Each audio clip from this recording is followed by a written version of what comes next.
I grew up as an only child to a single mother. It was just me and my mom for as long as I can remember.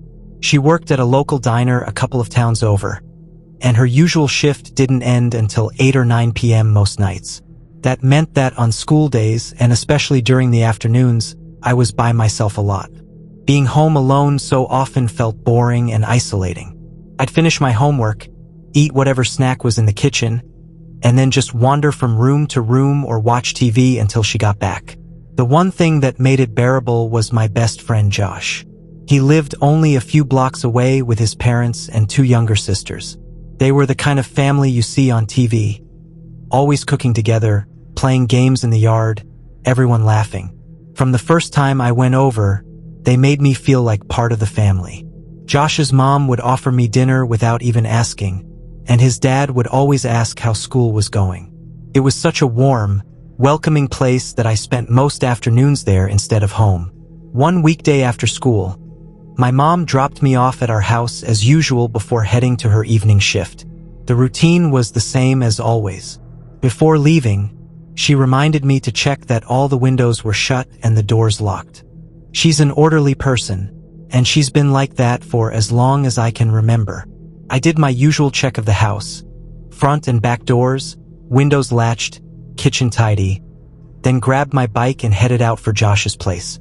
As I wheeled my bike down our driveway, I noticed someone standing across the street. He was a man I didn't recognize, a face I'd never seen before in our neighborhood. We live in a small community where you get to know everyone at least by sight, so a new face sticks out quickly. What bothered me wasn't just that he was new, but the way he was looking at me. It wasn't friendly or curious. It was blank, no smile, no nod, just staring. Like he was looking through me instead of at me.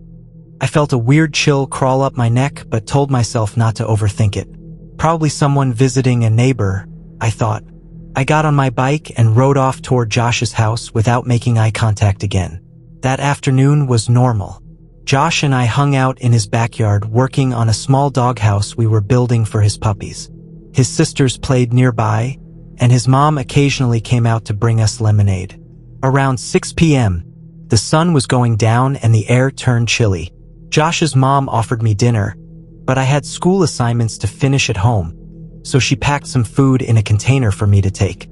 Josh walked me to the edge of their driveway. We said our goodbyes and I started home. Instead of riding, I decided to walk my bike. It was one of those calm, slightly cold evenings where a walk feels better than a ride. As I got closer to my street, I thought again about the man I'd seen earlier. I glanced over to the spot where he'd been standing, but there was no sign of him now. The street looked empty. I let out a small breath of relief. I went inside my house and locked the door behind me. Walking toward the kitchen to set down the container of food, I noticed an unusual smell in the air. It was faint but distinct, musky, like old wet clothes or sweat left in a gym bag too long. Our house never smelled like that. I paused for a moment but shrugged it off, thinking maybe the smell was from outside or from the bike tires. I took out my school bag, got my assignment materials, and sat down at the kitchen table to eat while I worked. As I was flipping through my textbook, something caught my eye. One of the cupboard doors above the counter was slightly ajar.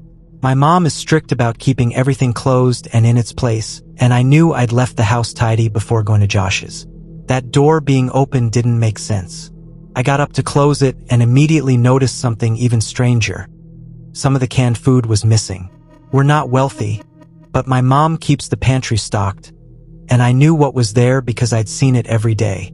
A couple of the soup cans were gone. That's when my stomach dropped. The smell, the open cupboard, the missing food, and the memory of the man outside earlier. All of it clicked in my head. It felt dramatic to think about, but what if he had come into the house after I left? My appetite vanished. My assignment didn't matter anymore. All I could think about was my mom not being home yet. I moved to the living room, turned the TV on for background noise, and sat on the couch with my phone in hand. My eyes kept flicking to the hallway, expecting to see someone come around the corner.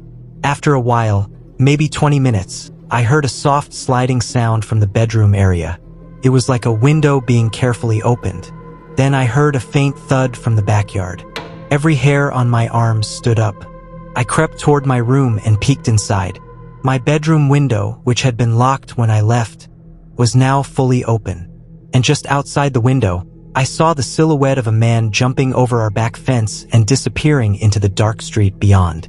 Even in the dim light, I recognized the outline of his face and posture. It was the same man I'd seen staring at me earlier. I slammed the bedroom door shut, ran back to the living room, and dialed 911 with shaking hands. I told the dispatcher everything as clearly as I could, trying to keep my voice steady. They told me to stay on the line and that units were on the way. I also sent a quick text to my mom because she rarely answers calls during her shift. The police arrived in about 4 minutes. Felt like an hour. They came in, checked every room, and confirmed the man was gone. They took my statement and the description I gave. He'd taken some canned food and a couple of my mom's small jewelry items. Nothing more. He had gotten in through my bedroom window after seeing me leave for Josh's house. My mom got home right after seeing my text. She was pale and worried, but also thankful I was unharmed.